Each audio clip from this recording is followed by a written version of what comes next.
Hi, my name's Emma and I'm currently completing my final placement at Dianella Community Health, working within the Counselling and Support Services team, also known as the CSS. Dianella Community Health provides services to a wide variety of people in need. However, today I'll be focusing on the female client group that is affected by family violence, with emphasis on those within the CALD community.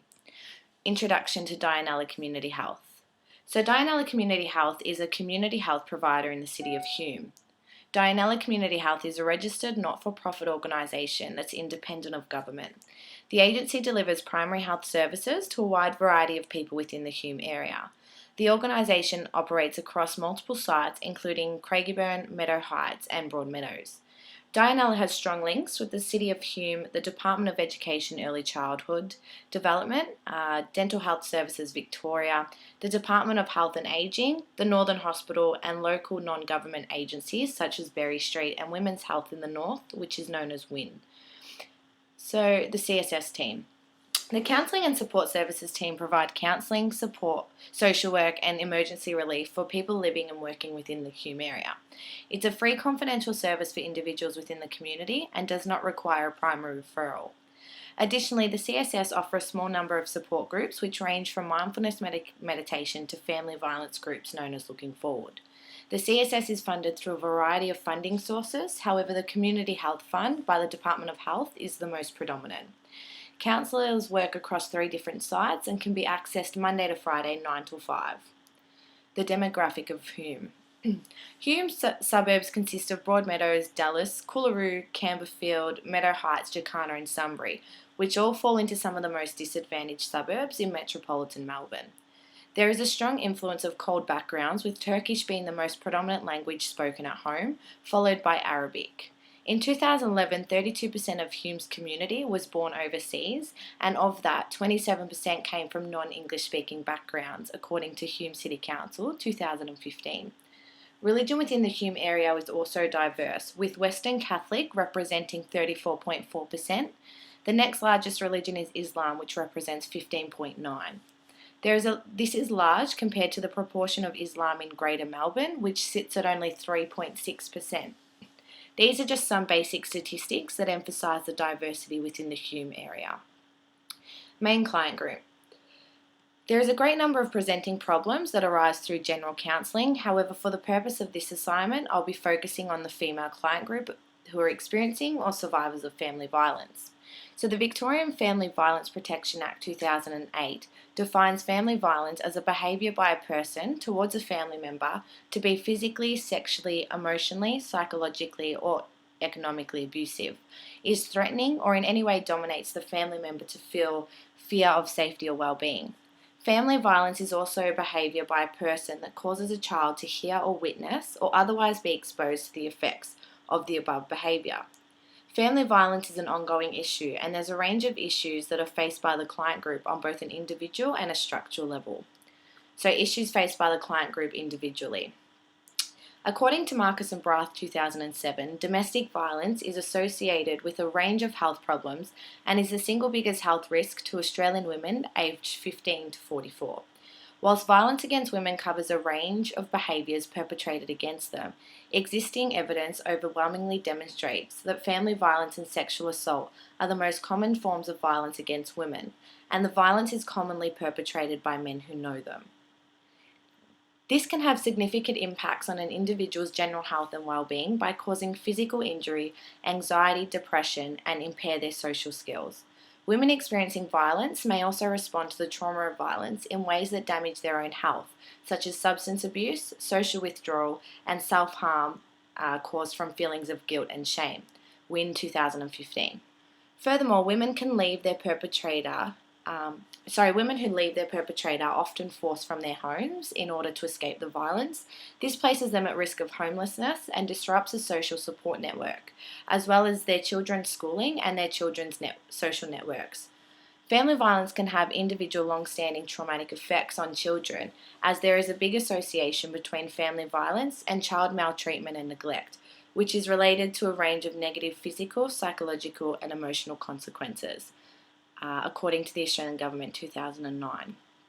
So issues faced structurally.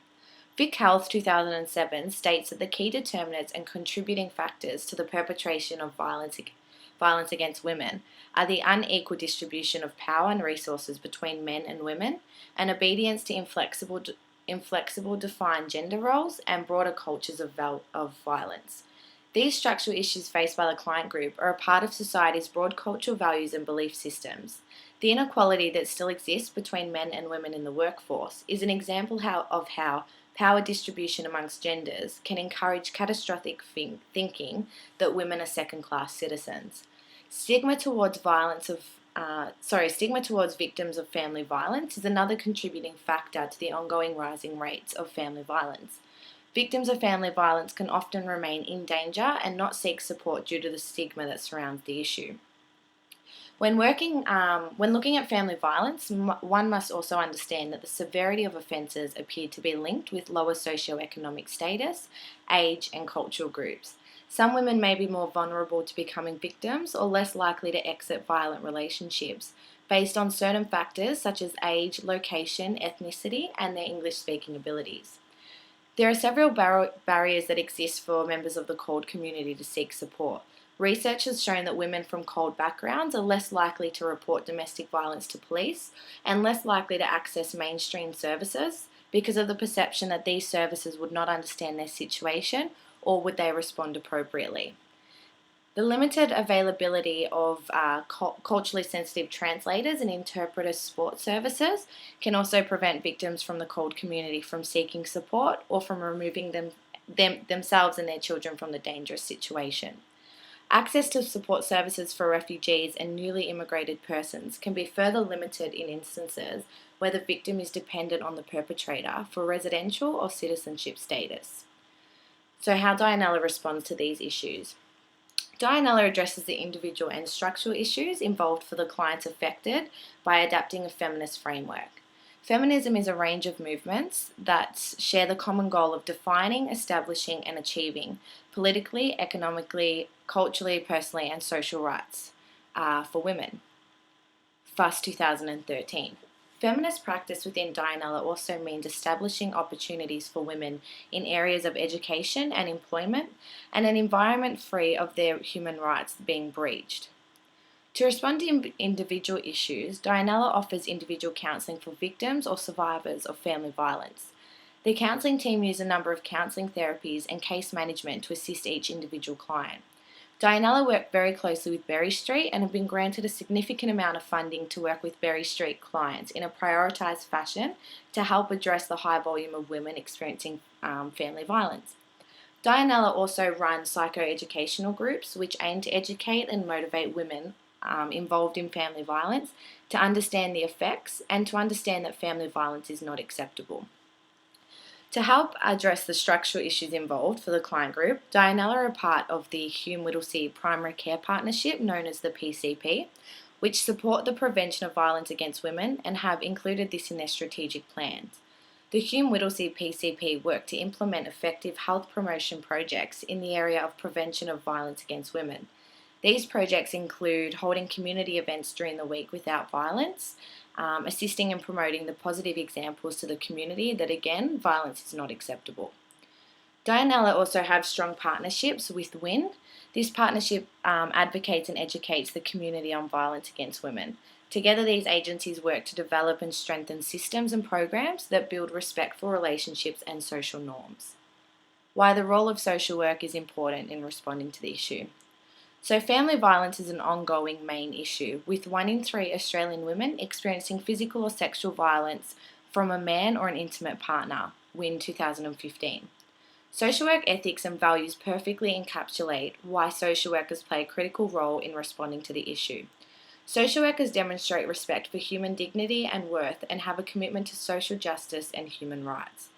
The Family Violence Protection Act 2008 recognises the following principles: that non-violence is a fundamental social value that must be promoted, that family violence is a fundamental violation of human rights and is unacceptable in any form, that family violence is not acceptable in any community or culture, and that the justice system must treat the views of the victim of family violence with respect. Experts believe that an ecological approach must be used to grasp the causes of violence against women. This approach shows how violence occurs because of complex factors that operate within and across different levels. Social workers are trained to understand that most problems do not occur in isolation and are trained to identify systems in the environment that may be affecting the situation, either individually or structurally. Lastly, social workers have and continue to play an important role in educating and advocating for individuals who experience family violence and continue to create awareness in the community about the current issue. Research by Marcus and Brath 2007 support the idea that advocacy and education is important and indicated that the level of understanding and awareness of domestic violence within the CALD community has increased due to a combination of community education and generational change. But again, it's important to note that further work is required. Thank you.